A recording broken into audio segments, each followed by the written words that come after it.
I never thought I'd be here standing on the edge of everything I ever trusted, looking at the faces of the people I loved most in the world. And to think it all started with a simple phone call from my daughter, Kate. My name is Ethel Thompson. I'm 58 years old. I've lived a long life, some might say a good one, though lately I'm not so sure. You see, I thought I knew my family. I thought I understood the way they loved me. But sometimes, betrayal comes in the most unexpected places. Let me tell you a story. I raised my children alone. My husband Robert left us when Kate was only 5 and Sean was barely a toddler. But I didn't let that stop me. I worked 2 jobs, did what I had to do, and made sure they had everything they needed. I even went without, never bought a new dress for myself. Never took a vacation so they could have the best. I thought they understood that. I remember those early years like they were yesterday. Coming home from my second shift at the diner, my feet aching, my back screaming, but finding the energy to help Kate with her homework and read Sean his bedtime story. I'd tuck them in, kiss their foreheads, and whisper that everything would be okay, that Mommy would take care of them. Always. During those lean years, there were nights I'd go to bed hungry so they could have seconds at dinner. Christmases when I'd work extra shifts just to afford those toys they desperately wanted. I'd watch their faces light up on Christmas morning, and all the exhaustion, all the sacrifice, felt worth it. They were my world, my reason for breathing. Kate grew up to be a successful accountant, married a good man named David, had 2 beautiful children of her own. Sean became an engineer, bought a nice house in the suburbs, seemed to have his life together. I was so proud of them. I thought I'd done something right, raising them to be responsible, successful adults. Our last family dinner together was just 3 months ago. We were celebrating Kate's promotion at her firm. Sean had brought his famous lasagna, the recipe I'd taught him when he was 12.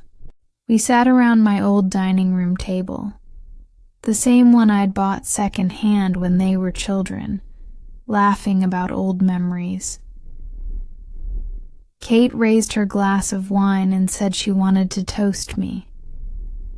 She said I was the strongest woman she'd ever known, that everything good in her life came from watching me never give up, no matter how hard things got. Sean nodded, his eyes misty, and added that I was his hero, that he hoped he could be half the parent to his future children that I'd been to him. I felt so full that night, so complete, looking at my beautiful children, successful and happy. I thought this was what it was all for. This was the payoff for all those years of struggle. I was finally reaping what I'd sown. How wrong I was. It started one afternoon in late September. My daughter Kate called. Now, Kate's always been busy with her work and family, so when she called, I thought it was to check in. But her voice was different this time. There was something underneath her casual tone that I couldn't quite place. She asked how I was doing, if I needed anything, if the house was holding up okay. Normal questions, but something about the way she asked them felt calculated, like she was gathering information rather than just checking on her mother. I told her I was fine, that the house was fine, that I didn't need anything. But she kept pressing. How was my health? Had I been feeling dizzy lately? Was I still taking those stairs to the second floor every day? The questions made me uncomfortable, though I couldn't say why. When I asked her why she wanted to know all this, she laughed it off, said she just worried about me living alone in that big old house, that maybe it was time I thought about downsizing, moving somewhere safer.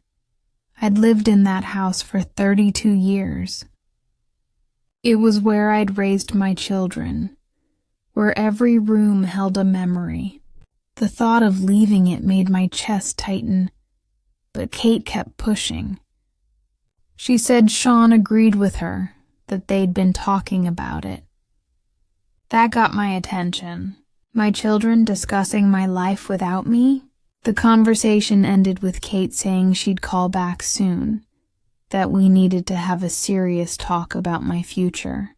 The way she said serious talk sent a chill down my spine. It sounded less like concern and more like a business meeting. That night, I couldn't sleep.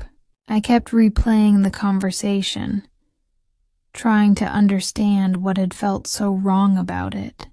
Kate had said all the right words, expressed all the right concerns, but something underneath it all felt false, like she was reading from a script. Over the next few weeks, both Kate and Sean started calling more frequently. They'd drop by unannounced, always with some excuse about being in the neighborhood. They'd walk through the house, commenting on how much it must be worth now, with property values going up the way they had. They'd ask about my insurance, my will, my financial situation. I started to feel like I was being cataloged, like they were taking inventory of my life, my possessions, my worth. It was a horrible feeling, but I pushed it away. These were my children. They loved me. I was just being paranoid. The day I overheard it was a day I'll never forget. I had gone to visit Kate just to say hello. She'd mentioned that Sean was coming over to fix something in her kitchen, and I thought it would be nice to see both my children together. When I arrived, I could hear voices from the kitchen. I was about to call out, to announce my presence, but something in their tone made me stop. They were speaking in low, urgent voices, and I caught my own name being mentioned. I should have walked in. I should have made my presence known. But something kept me frozen in place, listening from the hallway like a thief in my daughter's house. What I heard next changed everything. Kate was speaking, her voice cold and businesslike in a way I'd never heard before. She said my house was worth at least $300,000 now, maybe more with the right realtor. Sean agreed, adding that the life insurance policy I'd taken out years ago was for $200,000. Together they were looking at $500,000. My blood ran cold. They were discussing me like I was already dead. But it got worse. So much worse. Kate said the plan was already in motion, that they'd been laying the groundwork for weeks, asking me about my health, my dizziness, the stairs in the house. She said everyone knew old people fell downstairs all the time. It was natural, expected even.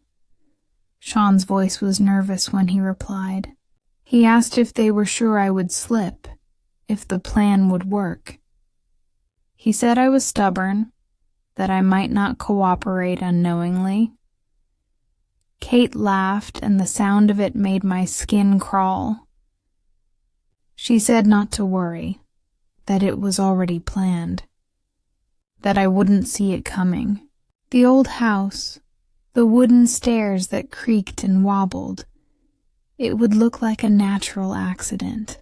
A tragic fall that took a beloved mother and grandmother. I couldn't breathe. My son and my daughter, the children I had sacrificed everything for, were planning my murder like it was a grocery list. Sean mentioned something about making sure it happened soon, before I had a chance to change my will or give away any of my assets. Kate agreed, saying they'd already waited too long as it was. That they needed to act before I got suspicious, or worse, before I got sick and had to go into a nursing home where the money would just drain away. The casual way they discussed ending my life, the matter-of-fact planning of my death, hit me like a physical blow. I had to grab the wall to keep from falling, and for a moment, I was terrified they'd hear me and know I was there. But they were too engrossed in their planning to notice. Kate was saying that David, her husband, knew about the plan and was on board. He'd always thought the house was wasted on me anyway, that it was too much house for one old woman. Sean mentioned that his girlfriend, Michelle, had been asking when they'd have enough money to get married, to buy a bigger place. My death wasn't just their ticket to wealth. It was the solution to all their problems. I managed to slip out of the house without being detected, but I felt like a ghost of myself. The woman who had walked into that house was gone, murdered by the words of her own children. What remained was a stranger in my own life, seeing everything I'd believed with new, horrified eyes. I drove home in a daze, my hands shaking on the steering wheel. Every red light, every stop sign, every normal moment of the drive felt surreal. How do you process the fact that the people you love most in the world want you dead? When I got home, I sat in my car in the driveway for a long time, staring at the house I'd called home for over 3 decades. The house my children wanted to inherit so badly they were willing to kill for it. Every window, every shingle, every flower in the garden I'd planted and tended suddenly felt tainted. I thought about confronting them. I imagined walking back to Kate's house, throwing open the kitchen door, and demanding an explanation. But what would be the point? They'd just deny it, claim I'd misheard, gaslight me into thinking I was losing my mind. And then they'd know I knew, and they'd find another way to get what they wanted. No, I needed proof. I needed evidence that would expose them for what they really were. But first, I needed to understand how this had happened. How had I raised children who could plan their mother's murder with such casual cruelty? Where had I gone wrong? I spent the next several days going through old photo albums, reading cards they'd given me over the years, trying to find some sign of the monsters they'd apparently become. But all I saw were smiling faces, loving messages, what seemed like genuine affection and gratitude. As they loaded me onto the stretcher, I had to fight every instinct to move, to breathe normally, to show some sign of life. The medication was strong, but not so strong that I was completely unconscious. I was aware of everything happening around me, trapped in a body that appeared dead to the world. The funeral home was our safe house. Jim Martinez, who'd buried Linda's husband and knew our family well, had agreed to hide me until we were ready for the next phase of our plan. His funeral home had a private room where I could recover from the medication and wait for Kate and Sean to reveal their true selves. Linda rode in the ambulance with me, holding my hand and whispering words of encouragement that only I could hear. She told me I was brave, that we were going to expose them, that everything would be okay. Her voice was the only thing keeping me sane as we drove through the night toward what everyone believed was my final destination. At the funeral home, Jim helped transfer me to the private room where I could finally let myself breathe normally again. The medication was wearing off, and feeling was returning to my limbs. I was alive, but as far as the world knew, Ethel Thompson was dead. Linda stayed with me that first night, both of us trying to process what we'd just done. We'd crossed a line that could never be uncrossed. If this plan failed, if we were discovered, the consequences would be severe. But we'd committed to this course of action, and there was no turning back.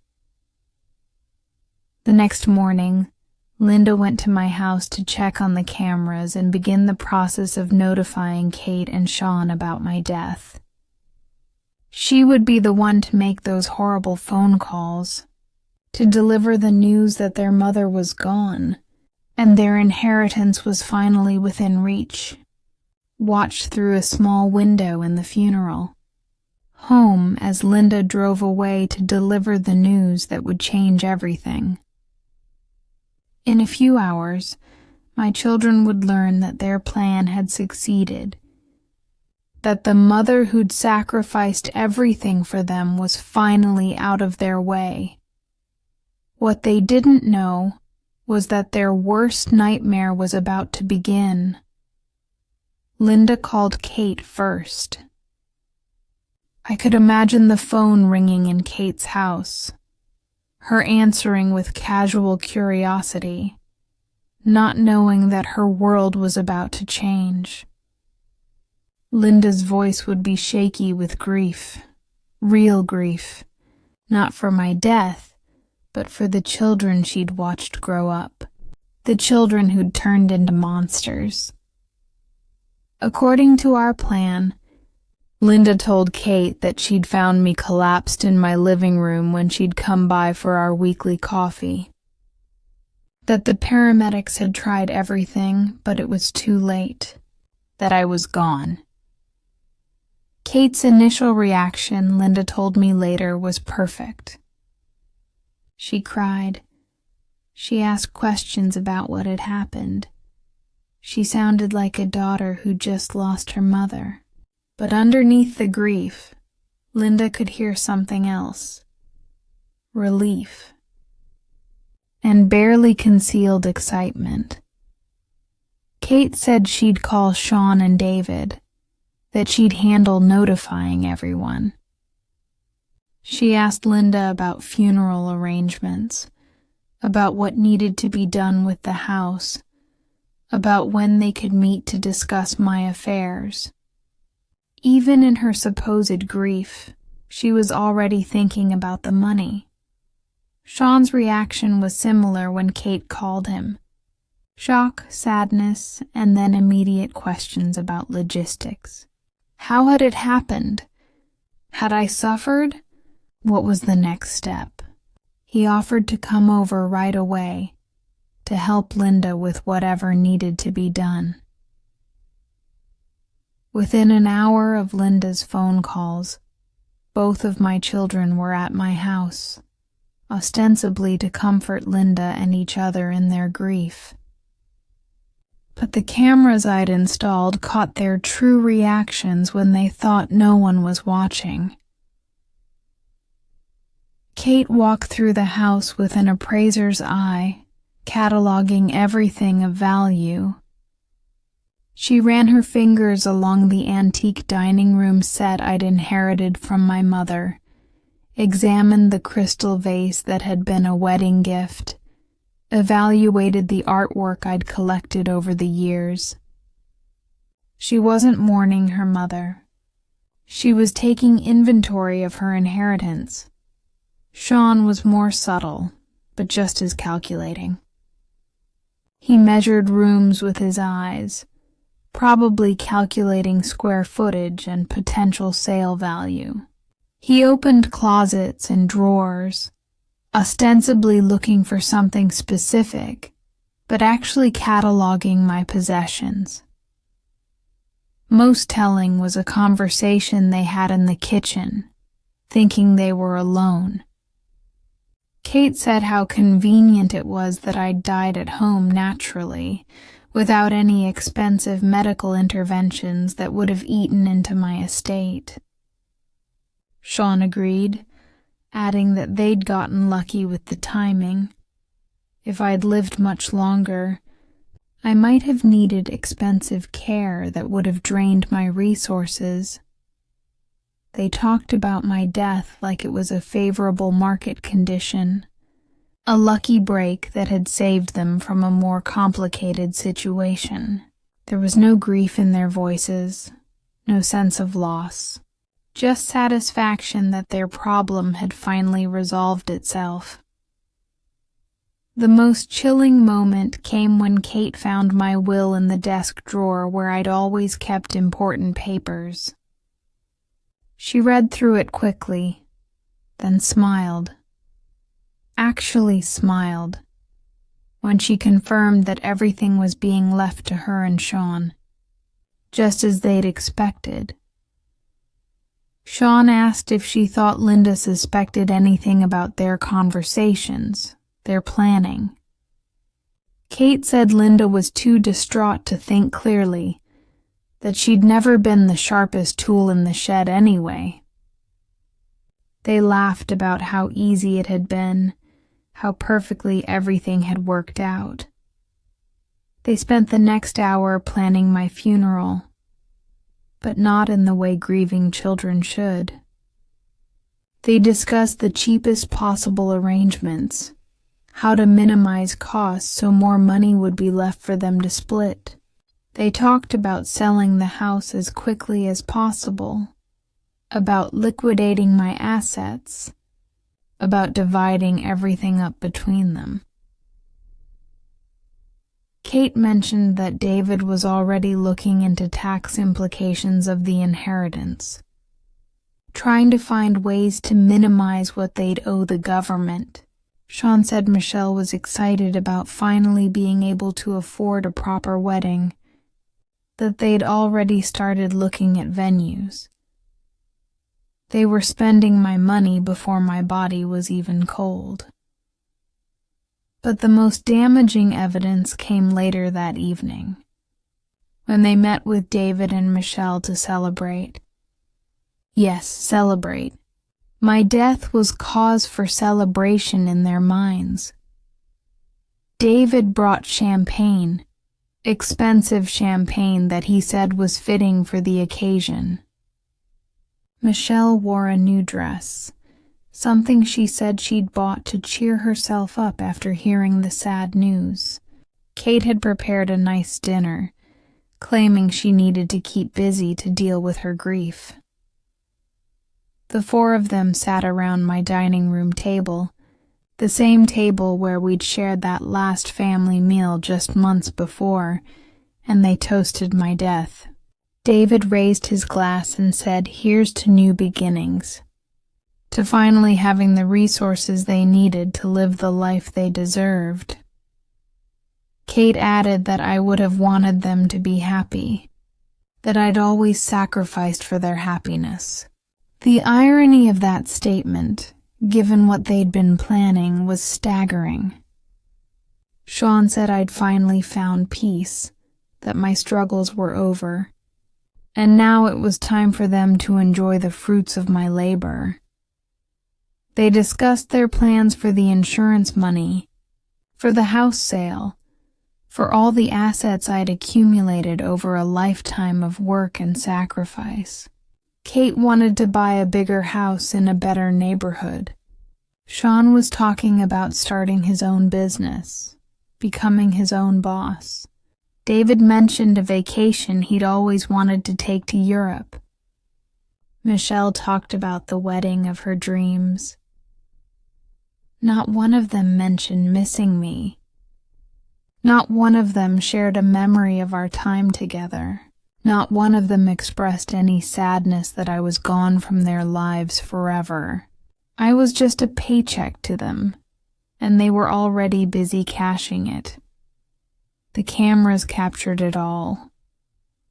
Every callous comment, every greedy calculation, every moment of celebration over my supposed death.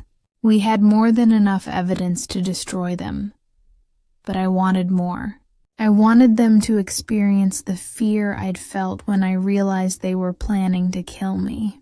I wanted them to understand what betrayal felt like, what it was like to have the people you trusted most turn against you. So I decided to haunt them.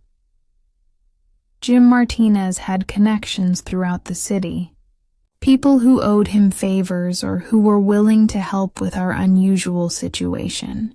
Over the next few days, while Kate and Sean made funeral arrangements and started the process of claiming their inheritance, strange things began happening around them. Items would move in their houses overnight. Pictures would be found face down in the morning. Lights would flicker at odd moments. Doors would creak open in the middle of the night. Nothing dramatic enough to make them call the police, but enough to make them uneasy. Linda reported that Kate was having trouble sleeping, that she'd mentioned feeling like someone was watching her. Sean complained about strange dreams, about feeling like he was being followed. They were beginning to experience just a fraction of the paranoia and fear I'd lived with since discovering their plan. Had it all been fake? Had they been pretending to love me their entire adult lives, just waiting for the right moment to cash in? The thought was almost unbearable. I remembered Kate's toast at that last family dinner, calling me the strongest woman she'd ever known. Had that been mockery? A cruel joke about the strength I'd need when they finally made their move? I thought about all the times Sean had hugged me goodbye, all the times he'd said he loved me. Had he been calculating my net worth while looking into my eyes? The betrayal went deeper than just the plan to kill me. It was the betrayal of every moment of love I'd thought we'd shared, every sacrifice I'd made that I'd thought they'd appreciated. They'd stolen my past as surely as they planned to steal my future. But I wasn't going to let them get away with it. If they wanted to play dirty, I'd show them what their mother was really capable of. I decided to fight back, but I had to be smart about it. I couldn't just confront them directly. They'd find a way to turn it around on me, maybe even accelerate their timeline. I needed to make them think they had already won, that their plan was working perfectly. I started watching them the way they'd been watching me. I followed Kate to her office, sat in my car across the street, and watched her through the windows. I followed Sean to his job sites, observing his routines, his patterns. It felt wrong, spying on my own children, but what choice did they leave me? What I discovered made me sick. They weren't just planning my death. They were already spending my money. Kate had been looking at houses in better neighborhoods, expensive houses that were well beyond her current means. Sean had been shopping for engagement rings, the kind that cost as much as a car. They were so confident in their plan, so sure of their success that they were already living their post-murder lives. I also discovered that this wasn't a recent decision. They'd been planning this for months, maybe longer. Kate had been researching life insurance policies, looking into the legal requirements for inherited property, even consulting with lawyers about estate planning. She'd done her homework. Sean had been researching accident statistics, looking up how often elderly people died from falls, what kind of injuries were typically associated with such accidents. He'd been studying how to make my murder look natural. The depth of their betrayal, the calculated nature of their cruelty, was staggering. This wasn't a crime of passion or desperation. This was cold, premeditated murder, planned with the kind of attention to detail that showed just how little my life meant to them. But I wasn't going to be their victim. If I wanted to live, I had to become invisible.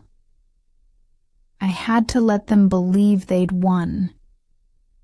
So I began to plan my own death, or at least the appearance of it. I couldn't do this alone. I needed help.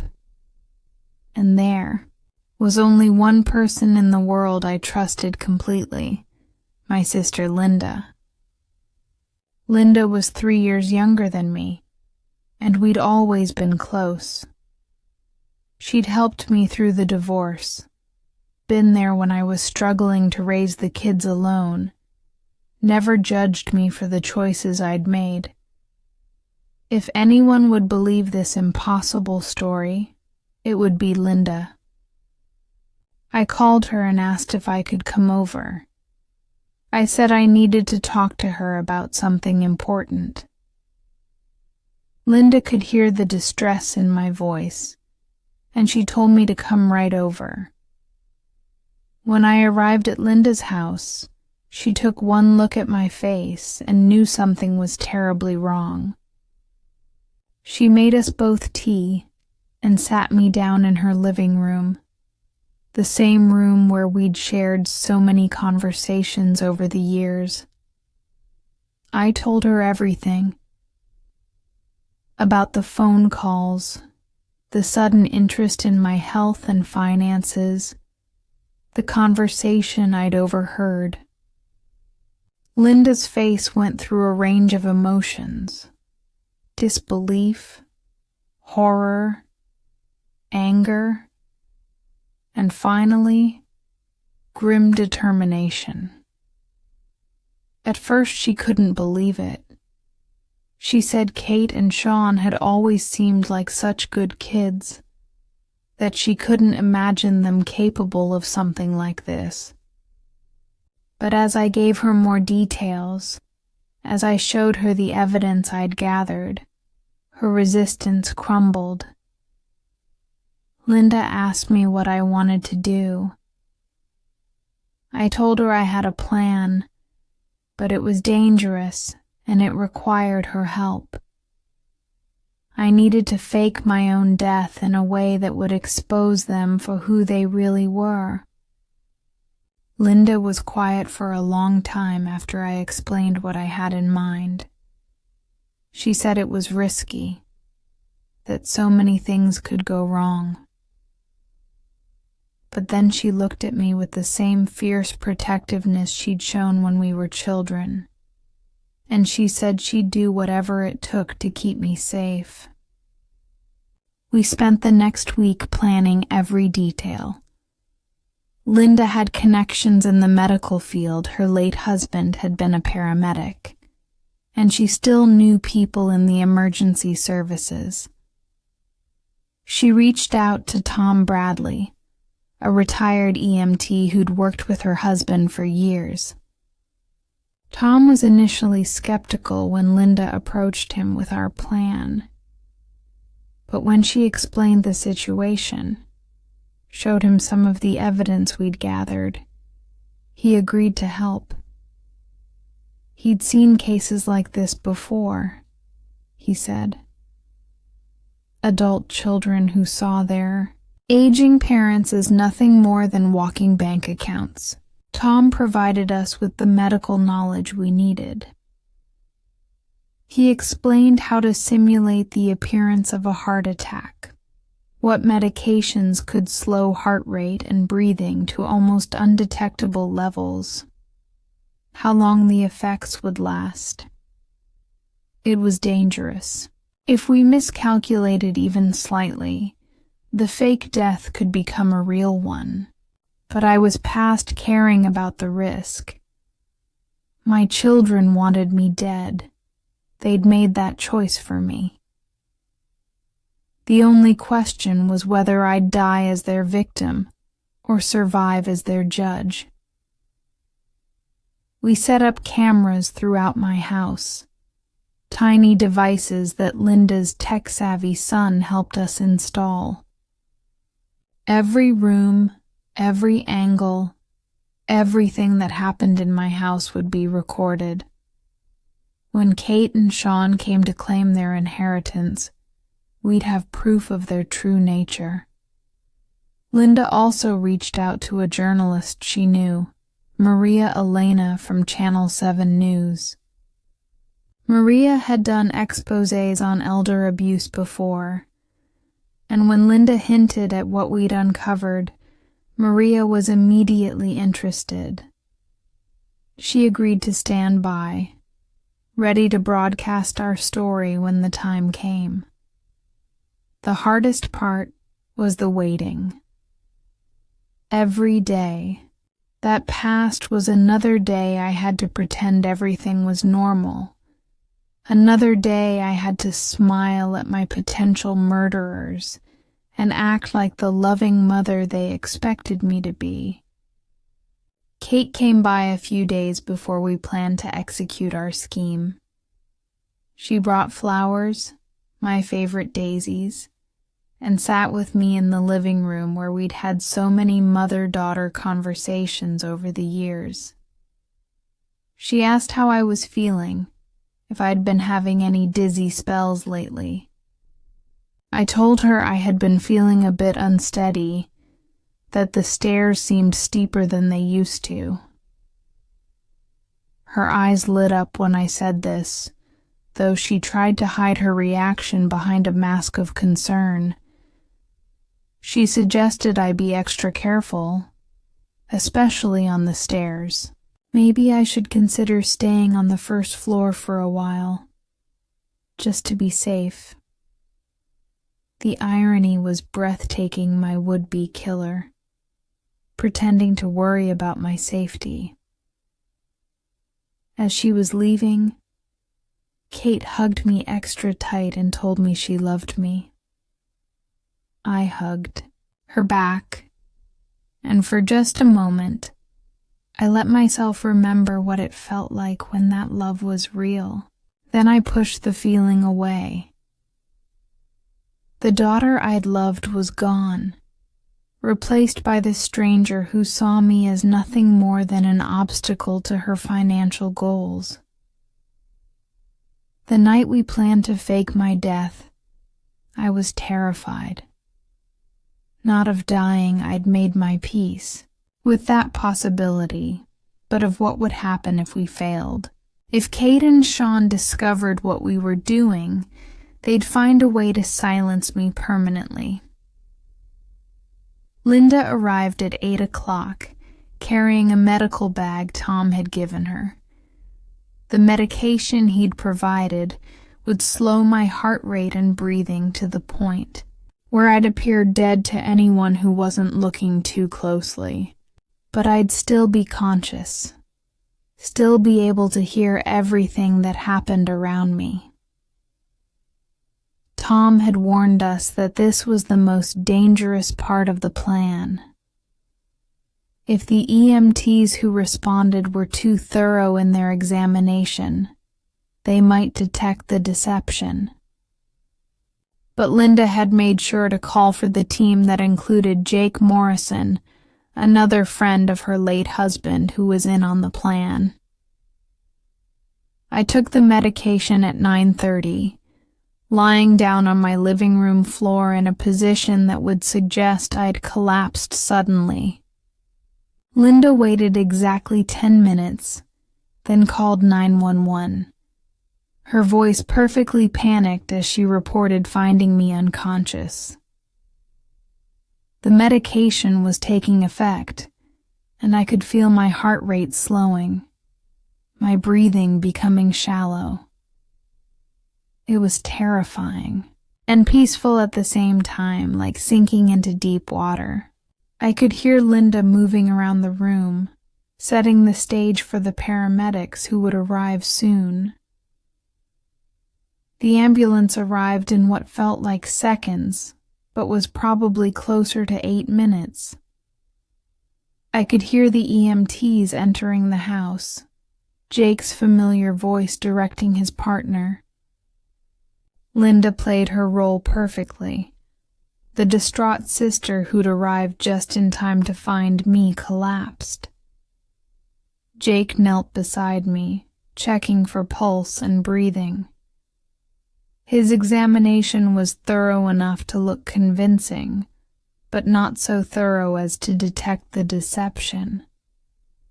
He announced what we needed him to announce. No pulse, no respiration, signs pointing to massive cardiac arrest. I was gone. His partner, who wasn't part of the plan, seemed convinced. He offered Linda condolences, said it looked like it had been quick, that I probably hadn't suffered. Linda sobbed convincingly, playing the grieving sister to perfection. They called the coroner, but Jake said he'd handle the initial paperwork. The body would be taken to the funeral home. Linda had already contacted another friend of the family who'd agreed to help with our deception. The psychological pressure was having an effect, but I knew it wasn't enough. They might be unnerved, but they weren't confessing. They weren't showing any remorse for what they'd planned to do to me. If anything, they seemed more determined than ever to claim what they saw as rightfully theirs. It was time for the next phase of our plan. The funeral was scheduled for a Thursday morning. Kate and Sean had chosen the cheapest possible service, a brief ceremony followed by cremation. They'd invited only a handful of people, claiming they wanted to keep it small and intimate. In reality, they wanted to get through the formalities as quickly as possible so they could focus on the inheritance. Linda had spread word about the service, but she'd also reached out to Maria Elena at Channel 7 News. Maria and her camera crew would be there, ostensibly to cover a community story about a woman who'd raised her children alone and sacrificed everything for them. Kate and Sean had no idea they were about to become the stars of an entirely different kind of story. The morning of the funeral, I was more nervous than I'd been since this whole ordeal began. Everything depended on perfect timing, on everyone playing their roles exactly right. If even one element went wrong, if Kate or Sean suspected something before we were ready, the entire plan could collapse. I watched from a car across the street as the mourners gathered at the funeral home. It was a small crowd, mostly neighbors and a few family friends. Kate and Sean stood near the front, accepting condolences with appropriately sad expressions. They were good actors. I had to give them that. Linda gave a brief eulogy, talking about what a devoted mother I'd been, how I'd sacrificed everything for my children, how proud I'd been of the adults they'd become. Her voice cracked with real emotion, not for my death, but for the death of the family she'd thought she knew. Kate and Sean each spoke as well, sharing memories of their childhood, talking about what a wonderful mother I'd been. Sean mentioned how I'd taught him to be strong, to never give up no matter how difficult things became. The irony was thick enough to cut with a knife. Kate talked about my generosity, about how I'd always put my family first.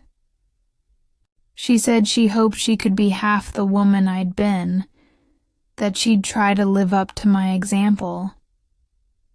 If I hadn't known what she'd been planning, I might have been moved to tears.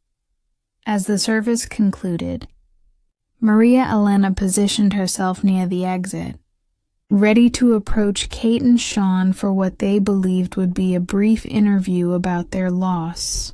Her camera crew was already filming, capturing the mourners as they filed out of the funeral home. This was it. The moment of truth. Maria approached Kate first, expressing condolences and asking if she could ask a few questions about me for a community interest piece. Kate agreed, probably thinking it would be good publicity for her and Sean, a chance to be seen as grieving children honoring their mother's memory. The initial questions were exactly what Kate expected. Maria asked about my character, my sacrifices, what kind of mother I'd been. Kate responded beautifully, painting a picture of a devoted son and daughter honoring their beloved mother. Then Maria's questions took a different turn. She asked about my health in the weeks before my death, whether Kate had noticed anything unusual about my behavior. Kate said I'd seemed a bit tired, maybe a little unsteady, but nothing that had caused alarm. Just the normal signs of aging.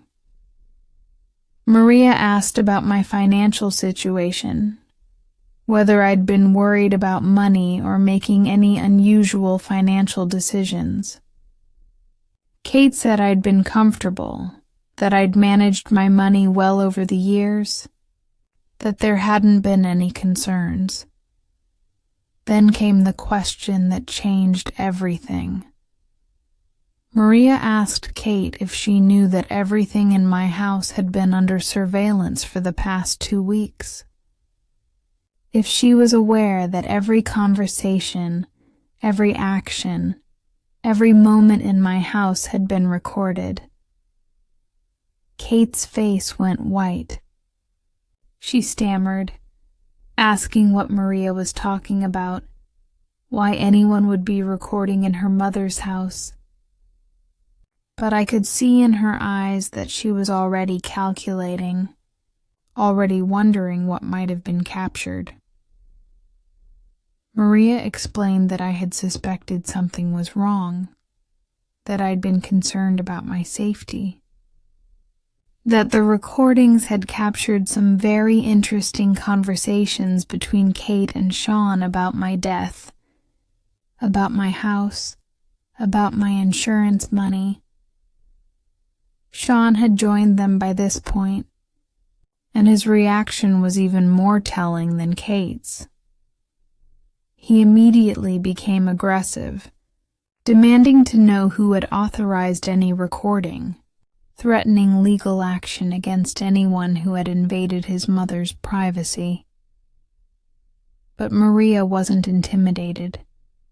She calmly explained that the recordings had been made with my full knowledge and consent, as part of an investigation into potential elder abuse, that I had been concerned about my safety and had taken steps to protect myself. Kate started to object, to claim that Maria was mistaken, but Maria cut her off.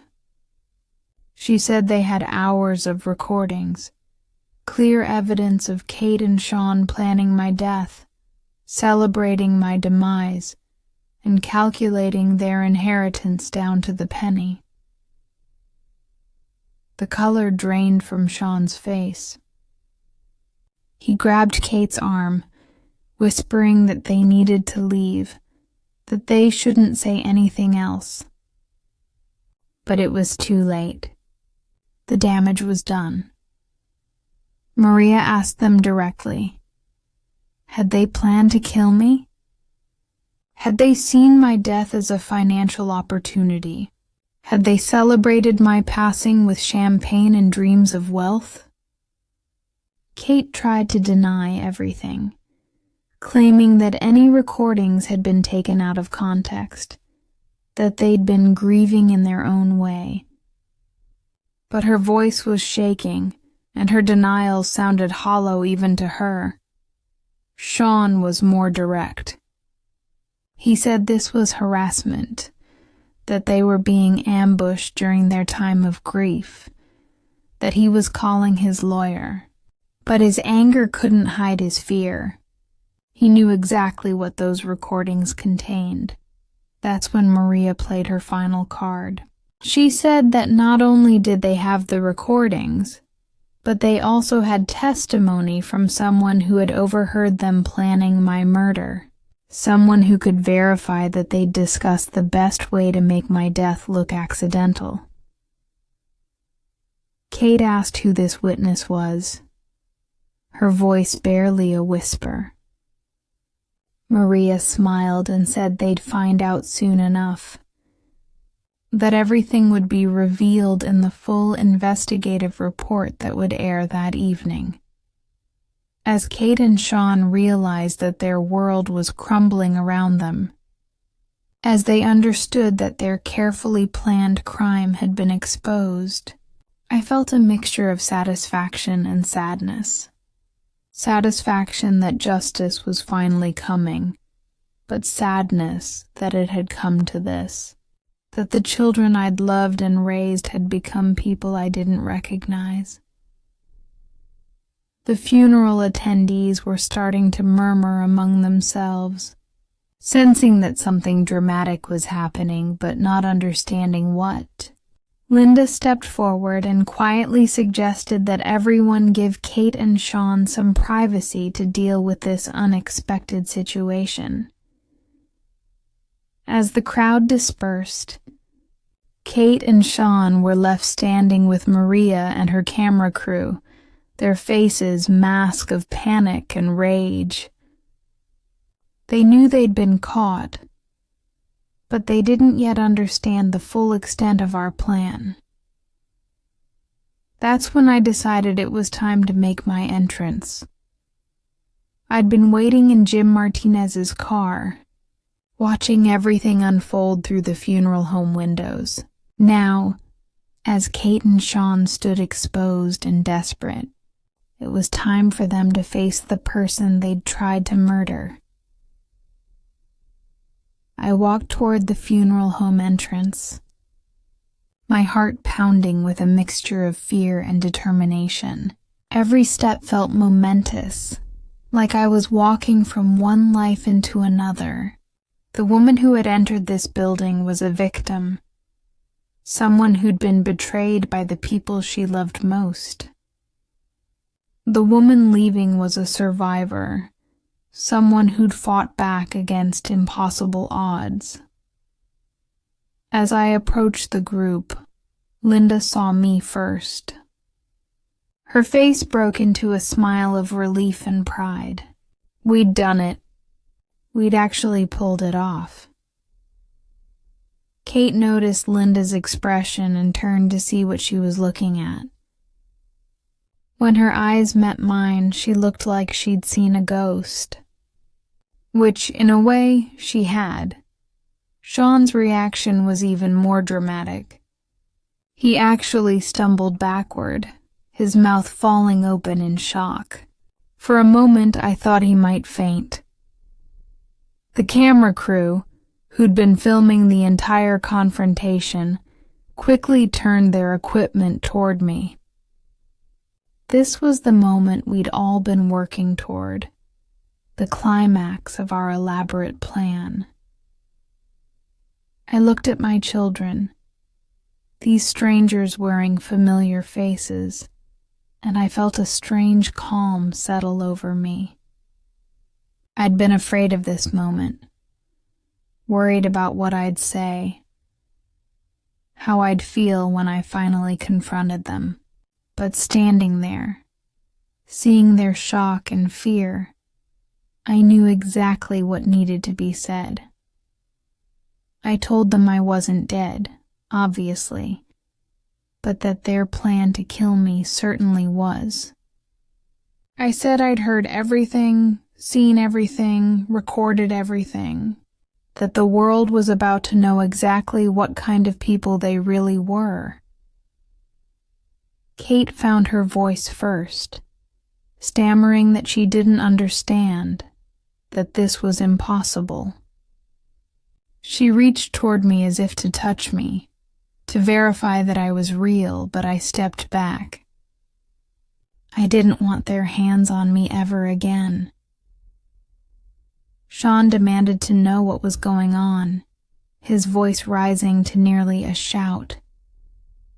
He said this was some kind of sick joke, that no one fakes their own death, that we'd all lost our minds.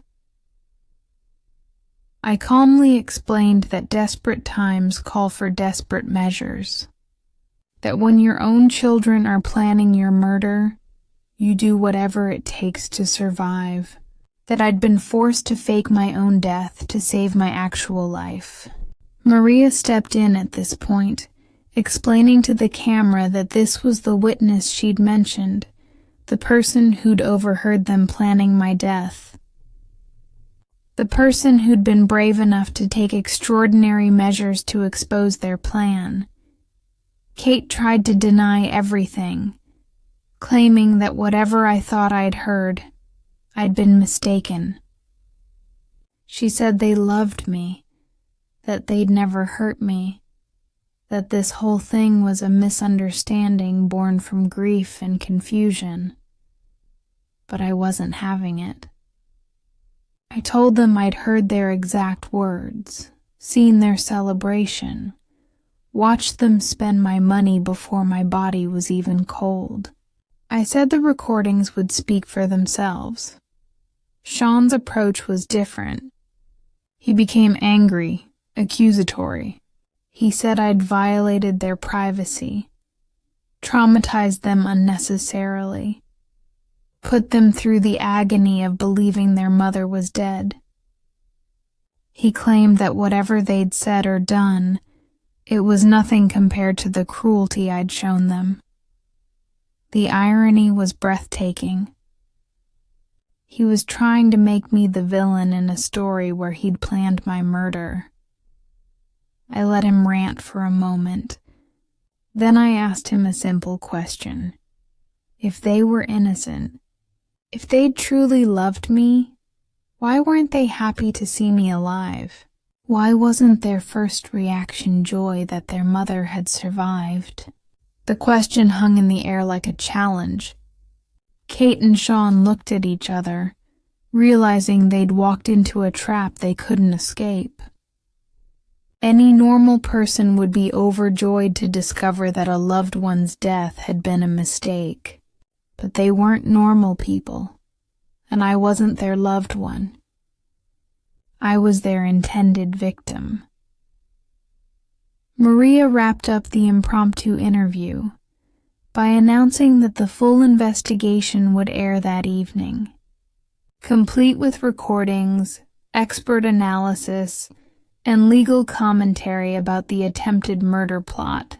She said Channel 7 would be following the story as it developed, including any criminal charges that might be filed. As the camera crew packed up their equipment, Kate and Sean were left standing in the parking lot of what was supposed to be my funeral, their world completely destroyed. Their plan had not only failed, it had been turned against them in the most public way possible. Linda came over and hugged me, and for the first time in weeks, I felt safe. We'd done it. We'd exposed them. The truth was finally out. But this wasn't the end of the story. It was just the beginning of a new chapter, one where Kate and Sean would have to face the consequences of their actions. The news story that aired that evening was everything we'd hoped for, and more. Maria had done her homework, presenting a comprehensive look at elder abuse, attempted murder plots, and the lengths one mother had gone to protect herself from her own children. The recordings were damning. Viewers heard Kate and Sean discussing my death like a business transaction, celebrating my demise with champagne, and planning how to spend my money. There was no way to spin it, no way to claim it had been taken out of context. The story went viral within hours. Social media exploded with outrage over what Kate and Sean had planned to do, and amazement at the elaborate scheme I'd used to expose them. I became an overnight sensation, the grandmother who'd outwitted her would-be killers. But more importantly, the authorities took notice. The district attorney's office announced they were opening an investigation into attempted murder charges against Kate and Sean. The recordings provided clear evidence of planning and intent, more than enough to pursue criminal charges. Kate and Sean tried to hire lawyers, but the case against them was overwhelming. Their own words, captured on recording, were their prosecutor's best evidence. There was no defense strategy that could explain away their planning my death and celebrating my demise. The legal proceedings moved quickly. Kate and Sean were arrested within a week of the news story airing. They were charged with conspiracy to commit murder, elder abuse, and fraud related to their attempts to claim life insurance benefits. David, Kate's husband, was also arrested for his role in the conspiracy. Michelle, Sean's girlfriend, cooperated with authorities in exchange for immunity, providing details about their planning and the timeline of their scheme. The trial was a media sensation. Courtrooms were packed with spectators who came to see the children who'd tried to murder their mother for money face justice. I testified about discovering their plan, about the fear I'd lived with, about the elaborate scheme I'd devised to protect myself. Kate and Sean's lawyers tried various defense strategies. They claimed I'd misunderstood innocent conversations. They suggested I'd been suffering from paranoid delusions. They even tried to argue that faking my own death was evidence that I was mentally unstable. But none of it worked. The recordings were clear, the evidence was overwhelming, and the jury saw through every excuse their lawyers offered. The prosecution painted a picture of greed and callous disregard for human life. They showed how Kate and Sean had systematically planned my death, researched how to make it look accidental, and celebrated when they thought they'd succeeded. My testimony was particularly effective. I spoke about the children I'd raised, the sacrifices I'd made, the love I'd given them. I talked about the betrayal I'd felt when I realized they wanted me dead, about the fear that had consumed me when I understood I was sleeping under the same roof as people who were planning my murder. The jury deliberated for less than 4 hours. They found Kate and Sean guilty on all counts. Kate was sentenced to 25 years in prison. Sean received 20 years. David got 15 years for his role in the conspiracy. The judge said their crimes were particularly heinous because they'd targeted someone who'd loved and trusted them completely. At their sentencing, Kate and Sean were given the opportunity to make statements. Kate offered a tearful apology, claiming she'd lost her way and deeply regretted her actions. She said she loved me and hoped someday I could forgive her. Sean was defiant to the end. He said the sentences were too harsh, that they'd never actually hurt me, that the whole thing had been blown out of proportion. He showed no remorse, no understanding of what he'd put me through. I was also allowed to make a victim impact statement. I talked about the children I'd raised, the love I'd given them, and the betrayal I'd experienced. I said that while I was glad justice had been served, I mourned the loss of the relationship I'd thought we had. I told the court that family isn't just about blood relations. It's about love, loyalty, and commitment to each other's well-being. Kate and Sean had forfeited their right to call themselves my family when they decided my life was worth less than my bank account. After the trial, I had to decide what to do with the rest of my life. The house that had been the center of so much planning and scheming no longer felt like home. Too many conversations about my death had taken place within those walls. I sold it and used the money to start a foundation for elder abuse prevention. The Ethel Thompson Foundation provides resources for older adults who suspect they're being targeted by family members or caregivers, and supports programs that educate people about the warning signs of elder abuse. I moved to a small apartment near Linda, and we spend a lot of time together. She's been my rock throughout this entire ordeal, and I don't know what I would have done without her support and courage. I've also become something of an advocate for elder rights. I speak at conferences, write articles, and work with law enforcement agencies to help them recognize and investigate elder abuse cases. My story has inspired other older adults to speak up when they suspect they're being targeted. It's strange to think that the worst betrayal of my life led to what might be my most important work.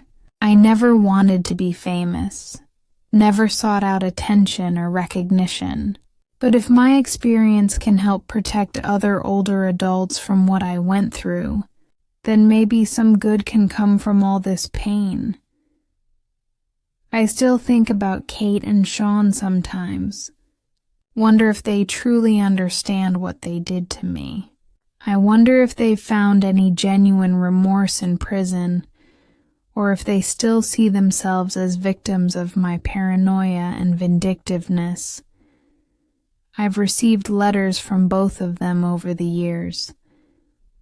Kate's letters are full of apologies and pleas for forgiveness. She says she's found religion in prison, that she's a changed person, that she wants to rebuild our relationship when she's released. Sean's letters are different.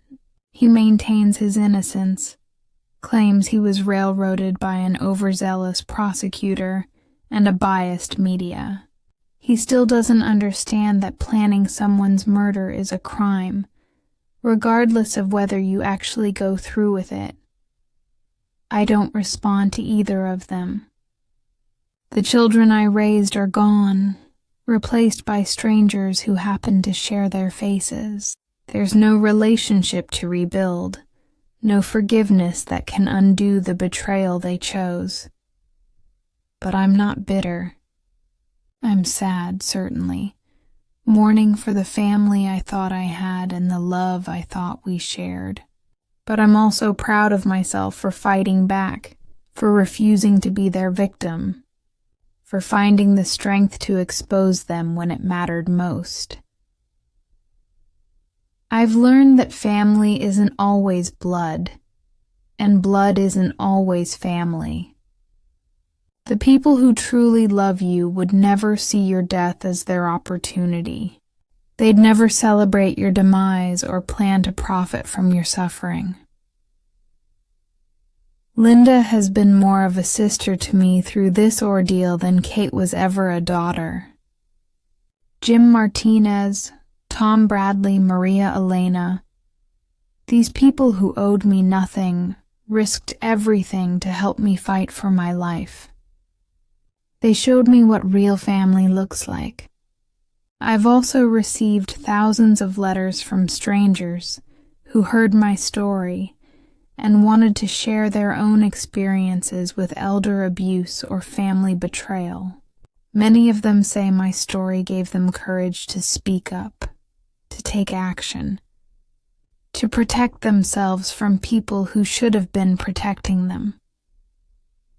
That's been the most rewarding part of this entire experience, knowing that my pain has prevented others from suffering the same betrayal. Every older adult who recognizes the warning signs because of my story, every family that has honest conversations about inheritance and expectations because of what happened to me, represents a victory over the forces that nearly destroyed me.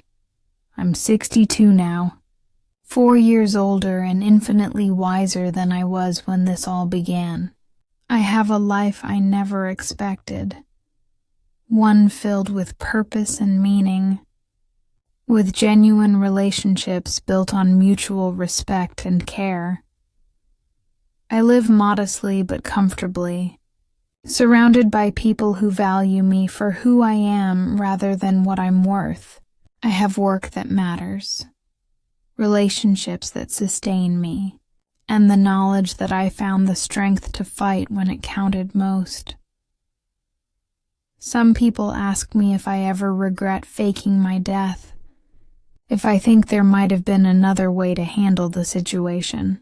I tell them that when someone is planning your murder, extreme measures become necessary for survival. I did what I had to do to protect myself, and I'd do it again if I had to. Others ask if I miss Kate and Sean, if I wish things could have been different between us. Of course I do. I miss the children I thought they were, the relationship I believed we had. But I don't miss the people they became, and I don't regret exposing them for who they really were. The hardest questions come from other parents who worry about their own children's motivations, who wonder how they can prevent something like this from happening to them. I tell them to pay attention to how their children treat them, not just what they say, but how they act. To notice if conversations always turn to money or inheritance, if their children seem more interested in their assets than their well-being. I tell them to trust their instincts. If something feels wrong, it probably is, and I remind them that they don't owe their adult children anything beyond the love and care they provided while raising them. Their money, their property, their lives are their own, to do with as they choose.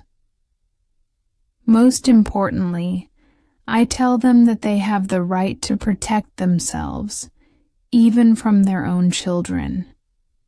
Blood relation doesn't give anyone the right to harm you, exploit you, or treat you as anything less than a human being deserving of respect and care. My story is unusual in its specifics. Not many people have to fake their own death to expose their children's murder plot. But the underlying issues are all too common. Elder abuse by family members happens every day, often to people who trusted their abusers completely. The warning signs I missed are ones that other older adults might recognize in their own lives. The sudden interest in financial matters, the questions about health and living arrangements, the casual comments about inheritance and life insurance, the conversations that happen when they think no one is listening. If my story helps even one person recognize these warning signs and take action to protect themselves, then everything I went through will have been worth it. No one should have to live in fear of the people they love most, and no one should have to die to make their children rich. I survived because I refused to be a victim. I fought back using every resource at my disposal, and I was lucky enough to have people willing to help me. Not everyone in my situation is so fortunate, which is why the work I do now is so important. The foundation continues to grow, helping more older adults every year. We've prevented countless cases of elder abuse, prosecuted dozens of cases of financial exploitation, and educated thousands of families about healthy relationships and appropriate boundaries. I've testified before Congress about the need for stronger elder abuse laws.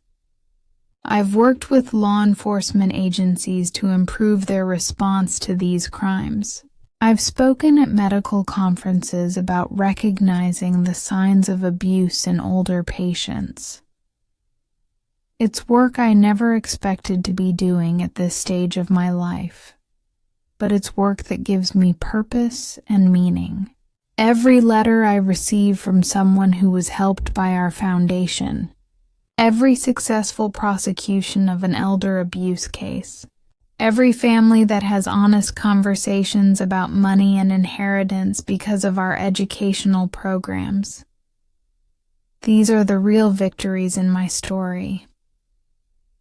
I think about the woman I was 4 years ago, trusting and naive, believing that love and sacrifice would always be rewarded with love in return.